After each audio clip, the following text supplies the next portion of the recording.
Francis പാപ്പയ്ക്ക് യാത്ര പറയാനായിട്ട് ഒരുങ്ങുകയാണ്. അപ്പോൾ ആ നിമിഷത്തെക്കുറിച്ചുള്ള വളരെ ഒരു വേദന ഉണ്ടാക്കുന്ന ഒരു ദിവസമാണ് ഇന്ന് നമ്മളെ സംബന്ധിച്ച്. കാരണം ലോകത്ത് സമാധാനം ആഗ്രഹിച്ച, ലോകത്തിനു വേണ്ടി സമാധാനത്തിനായി പ്രാർത്ഥിച്ച ഒരു പിതാവിനെയാണ് ഇന്ന് വത്തിക്കാൻ യാത്രയാക്കുന്നത്. തീർച്ചയായിട്ടും എല്ലാവരെയും ഒരുപോലെ കരുതിയ പിതാവാണ് അദ്ദേഹം. അതിന് ജാതിയോ മതമോ രാഷ്ട്രമോ ഒന്നും വ്യത്യാസമില്ല. കഴിഞ്ഞ പ്രാവശ്യം ഞാനിവിടെ എത്തുമ്പോൾ ഈ ചതുരത്തിന് ചുറ്റും ആളുകൾ താമസിക്കുകയാണ്. ലോകത്തിന്റെ വിവിധ ഭാഗങ്ങളിൽ നിന്ന് അഭയാർത്ഥികൾ. ആ അഭയാർത്ഥികൾ ഇന്ന് എനിക്ക് കാണാൻ സാധിച്ചില്ല, നാളെ കാണാൻ പറ്റുമെന്നറിയില്ല. പക്ഷേ ആ അഭയാർത്ഥികൾക്ക് അഭയം നൽകിയ പിതാവിന്റെ പേരാണ് ഫ്രാൻസിസ്. അതാണ് അദ്ദേഹത്തിന്റെ ഏറ്റവും വലിയ സ്നേഹത്തിന്റെ മുഖമുദ്ര.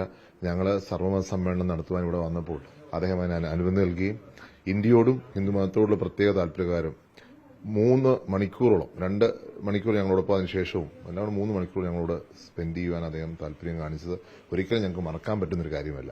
അതുകൊണ്ട് തന്നെ ലോകത്തിന്റെ പിതാവാണ് അദ്ദേഹം. ആ പിതാവിനെ യാത്രയയക്കുന്ന നിമിഷം വേദന ഉണ്ടാക്കുന്ന തന്നെയാണ്.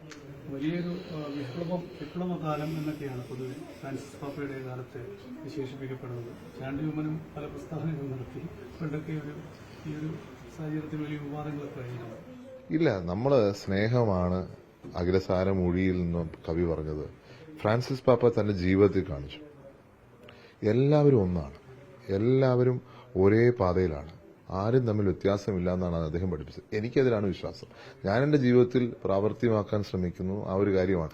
അതിന് വിവാദം ഉണ്ടായെന്ന് പറഞ്ഞ് ഞാൻ പിന്മാറില്ല. കാരണം എന്റെ വിശ്വാസമാണ്. കാരണം ഫ്രാൻസിസ് പാപ്പ പറഞ്ഞ വളരെ പ്രത്യേകതയുള്ള കാര്യമുണ്ട്. എല്ലാ വഴികളും ദൈവത്തിലേക്കാണ്. ചിലത് ഹിന്ദു, ചിലത് മുസ്ലിം, ചിലത് ക്രിസ്ത്യൻ, ചിലത് പാർസി, ചിലത് സിഖ്. ഇതാണ് അദ്ദേഹം ലോകത്തിന് പഠിപ്പിച്ചത്. അത് ആത്മീയതയിലാണ് നമ്മുടെ അടിസ്ഥാനം. അതിന് പലരും പല സംസ്കാരത്തിന്റെ വ്യത്യാസമാണ്, ലാംഗ്വേജിന്റെ വ്യത്യാസമാണ്. നമ്മൾ ആ ലാംഗ്വേജിലാണ് കാര്യങ്ങൾ മനസ്സിലാക്കുന്നത് എന്നുള്ള വ്യത്യാസം മാത്രമേ ഞാൻ കാണുന്നുള്ളൂ. അതാണ് ഞാൻ ഫ്രാൻസിസ് പാപ്പയിൽ നിന്ന് ഞാൻ പഠിച്ചൊരു കാര്യം.